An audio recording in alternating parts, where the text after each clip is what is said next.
Police officers of Reddit, what are you thinking when you see cases like George Floyd? Hi Reddit guys, subscribe now, or I will tell everybody your secret. Horrified. When you have someone in custody, you are responsible for their safety and well-being. Why don't we see police officers or departments come out and condemn things like this when they happen? I was on a police subreddit yesterday, and most people seemed to agree with you and stressing that this is less common than the media would have us believe. It was basically boiled down to, yeah, this is bad, the media jumps on it, and the police are not set up to fight a PR battle with the media. I understand that argument, but when so many people agree that what happened is wrong, wouldn't it be a good move to stand up and say we do not condone this as an organization? It's a really bad look when they stay quiet, or as is the case most of time, back up the officer in question. It's like if there was a problem with mailmen stealing packages, I would expect the post office to fire them, have them arrested, and let the public know that it won't be tolerated. We see police unions support politicians for election, but we never see them come together to condemn this sort of thing. It's just a really bad look for all the good cops out there, and I wonder why they don't speak up more often. Houston Police Chief Art Acevedo is speaking and tweeting out against it. He used to be Austin's chief. I really appreciate him doing that. I appreciate that. Next though, he needs to finally address the no-knock plainclothes raid that ended up with 2 people dead and exposed HPD faking evidence and showing how crooked cops could be. Edit. I was too hasty in writing this and got the details wrong. It was the police union chief, Gamaldi, who said the line about making a list. Sorry for the misinformation.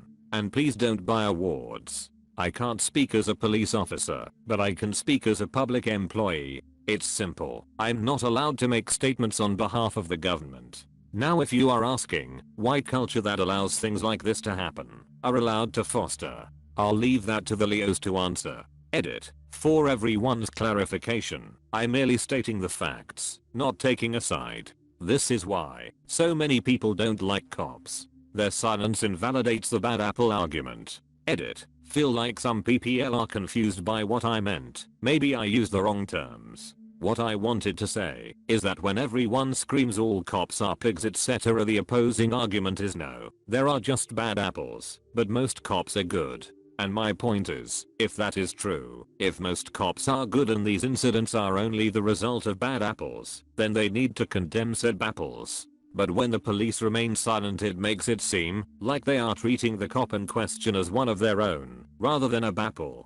How can there not be any police organization, chief, union, station, whatever that comes out and says what he did was ed up and belligerent, and we condemn that? That is what they need to do to get the people on their side. I have a degree in law enforcement and work in corrections in Minnesota. My thoughts are, that guy. Nobody is taught to put their knee on a guy's neck and leave it there until he passes out and dies. He may as well have had his hands around the man's neck. If I were to go off the video evidence, the officer should be arrested for murder. Correction. All of them present should be arrested for murder. Edit. They actively prevented others from intervening despite being told multiple times how serious the situation was. So yes, they all are guilty. Edit. There is a difference between what they deserve and what can be reasonable proven. I get that. Speaking about what they deserve, you're right. One of the others definitely could have stepped in and took over. I have no idea why they just kept him there on the ground like that after being cuffed. It's ridiculous. Would they all get the same charge? I'm assuming the idiot with his knee on the man's neck would get a more severe charge, right? Edit. So the other men are accomplices, not accessories, which means they could face the same charge. We will see though. That's the crazy thing about this case. It couldn't be more blatant. The footage was clear, long-lasting and heart-wrenching. If there isn't hell to pay with this clear of evidence, then protests are absolutely justified. The Rodney King case had the same type of evidence, and look where that went. I can't understand why, but these cops can get away with murder with a slap on the wrist, unfortunately. What about that guy who was arrested because the cops broke into the wrong house and killed GF, and in self-defense he shot cops?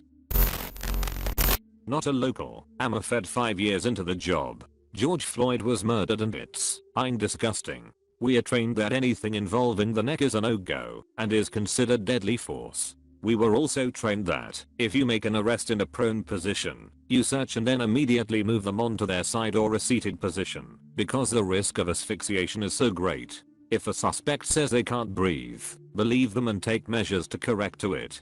This training is reinforced at least twice a year in our use of force training. These officers deserve to spend the rest of their lives in prison. It's reassuring to hear this. Any suggestions on how employment screening could be improved to avoid letting people like this join the ranks and tarnish the reputation of all the good cops?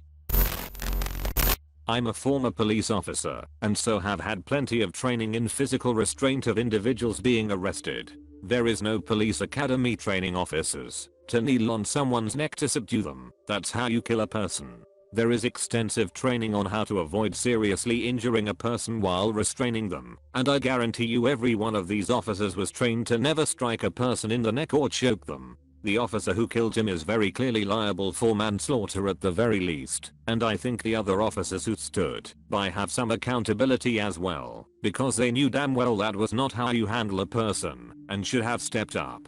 Here's my question. Given that this officer was actively killing a man through an illegal use of force, what would have happened had a non-police officer stopped him? Granted, then the outcome wouldn't have killed the man, and thus there would have been no death to show that the use of force was obviously excessive. But that's the part that really makes me angry. Anyone who would have tried to stop this would have been arrested on the spot for assaulting an officer, even though the officer was literally murdering another human being. Lawyer here. While the literal text of most justification/necessity defenses would apply to using force in that situation, most likely the Good Samaritan would be charged with obstruction or interference with public duties. They would then have to convince a jury that there was no other reasonable recourse short of physical force. That's a tall order and I'd be real nervous for my client.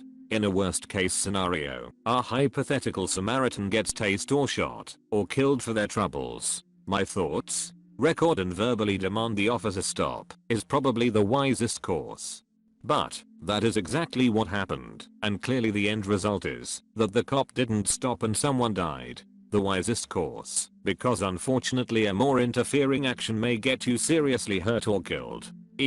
Those situations don't often have win-win endings unfortunately. There is no police academy training officers to kneel on someone's neck to subdue them. That's how you kill a person. This is why it's quite apparent the officer had intent to end the guy's life. Any sane person, officer or not, would not have wanted to kill someone over what that guy did in the last 10 minutes of interaction. The officer had the eyes of someone who wouldn't think twice about the value of the man he's causing to lose consciousness. Retired after 28 years. Nothing less than murder.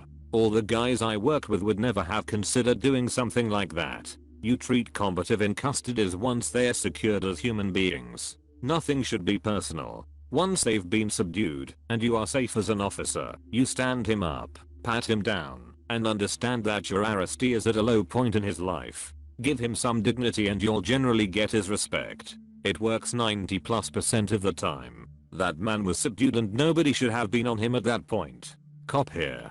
Disgusted. There are 1,000 reasons why this shouldn't have happened. Simple, easy steps that should have been taken. Lessons that policing has learned over the past 200 years and basic things taught in every academy. Make no mistake, this was murder. Maybe not premeditated murder, but nonetheless murder. I will be angry if those officers do not get indicted. He's apparently been involved in at least 2 other deaths including shooting a fleeing suspect in the back. I dunno, given that history, premeditation seems reasonable. That is inexcusable. I was a cop in the military. In the police academy this was one of the things that taught us not to do as it could crush the windpipe. The only time I was ever taught to use chokes and neck holds was in combat training for deployments. But when we got back we always had to attend retraining classes to relearn what we can do stateside. It's amazing that time and time again you see military saying this is exactly not what to do, but for some reason the civilian trainers seem to forget to teach the same. Would I rather be a POW to an American soldier vs American cop? I'll take soldier every time. You know what's sad is I've been told police agencies don't wanna hire MPs because they are harder to retrain, yet time and time again we prove them wrong. by being better trained in humanitarianism. Well, clearly they are right. MPs are harder to retrain. In their way. See you Reddit guys, don't forget subscribe now, or I will tell everybody your secret.